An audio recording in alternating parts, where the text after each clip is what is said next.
Первый заместитель министра обороны, начальник Генерального штаба Вооруженных сил Казахстана, генерал-лейтенант Султан Камалетдинов провел ряд встреч и посетил военные объекты региона. Он встретился с акимом Актюбинской области Асхатом Шахаровым. Обсуждены вопросы развития военной, жилищно-коммунальной инфраструктуры и улучшения социально-бытовых условий для военнослужащих. Провел осмотр военной инфраструктуры и территории, где планируется расположение бригады территориальной обороны Актюбинской области. Даны конкретные поручения по совершенствованию боевой подготовки войск, повышению их мобильности, слаженности органов военного управления и дальнейшему развитию инфраструктуры воинских частей. Ранним утром подразделения десантно-штурмовых войск Конаевского и Житесусского гарнизонов были подняты по учебной тревоге. В Талдыкургане десантники выполнили учебно-боевые задачи в пункте дислокации подразделений. В то же время более 50 солдат, военнослужащих по контракту и офицеров войсковой части 32-363 Кунаевского гарнизона были переброшены из города Алматы на запад в город Актубе. Цель – проверка мобильности, боеготовности и слаженности органов военного управления.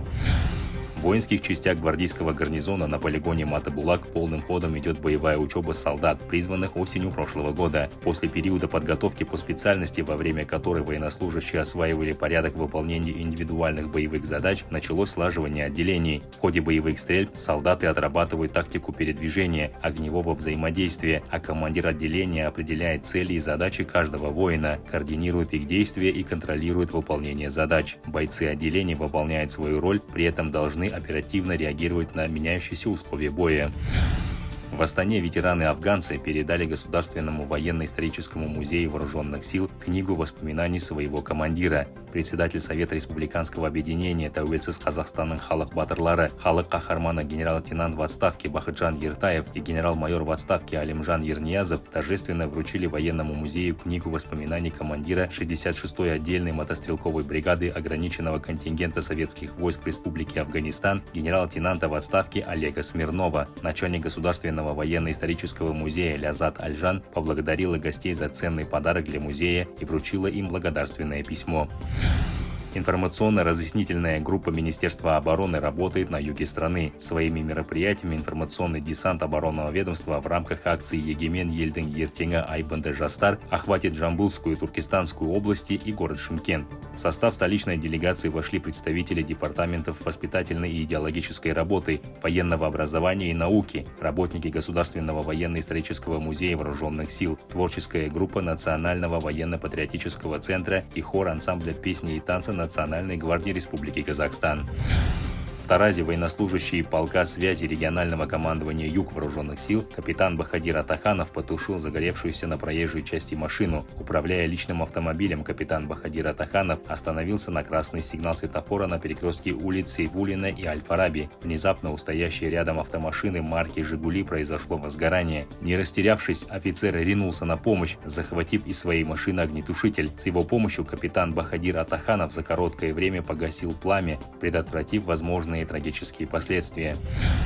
Личный состав бригады территориальной обороны Западно-Казахстанской области оказал практическую помощь в предотвращении паводковой ситуации в регионе. Противопаводковые мероприятия, в которых участвовали подразделения бригады теробороны, Министерство по чрезвычайным ситуациям, сотрудники акиматов области, города и района Диркул, прошли под общим руководством акима Западно-Казахстанской области Наримана Турегалиева. С целью недопущения наводнения в период таяния снега и льда военнослужащие расчистили подъездные пути, арычные сети и водотоки. В Национальном университете обороны Республики Казахстан состоялось торжественное мероприятие, посвященное профессиональному празднику военных топографов. Топографическая служба вооруженных сил Республики Казахстан была сформирована 30 января 1992 года. Ныне она преобразована в Департамент геоинформационного обеспечения. В торжественном собрании приняли участие военнослужащие и гражданский персонал департамента, представители топографических служб других силовых ведомств, отечественных IT-компаний, профессорско-преподавательский состав Национального университета обороны и ветераны вооруженных сил.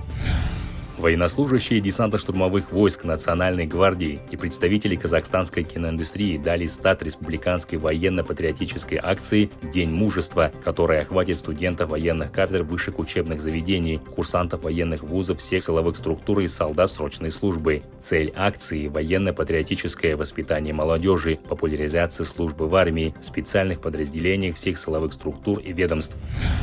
В военно-инженерном институте радиоэлектроники и связи прошла встреча с учащимися выпускных классов города Алматы. Более 100 старшеклассников из 7 общеобразовательных школ Наурузбайского района ознакомились с учебно-материальной базой, процессом обучения, условиями проживания курсантов, организацией питания в столовой. Школьники посетили кафедры, аудитории, тренажерные комплексы и учебно-полевые узлы связи. Курсанты ответили на все интересующие вопросы ребят. Они рассказали о достижениях института в научной и спортивной сферах, выбранных ими специальностях и их особенностях. В столице Азербайджана Баку прошел вечер профессионального бокса, на котором служащая вооруженных сил Республики Казахстан Ангелина Лукас одержала убедительную победу. В титульном бое в легчайшем весе Ангелина Лукас досрочно выиграла поединок с пакистанкой Ромой Юсаф и завоевала вакантный пояс WIBA. Поединок был рассчитан на 8 раундов, но закончился уже после первого победой Лукас.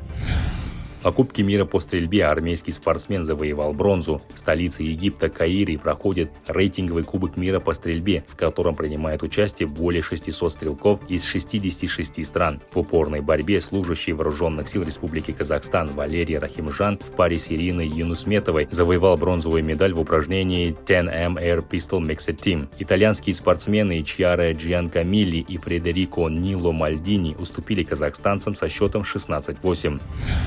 На базе спортивного комплекса бригады морской пехоты Актауского гарнизона прошел чемпионат по армейскому рукопашному бою на переходящий кубок командующего войсками регионального командования «Запад». В нем приняли участие около 90 военнослужащих Актауского, Актюбинского, Уральского, Атрауского и Бейнеусского гарнизонов, состязавшихся в 9 весовых категориях. Победители и призеры чемпионата были награждены грамотами и ценными подарками.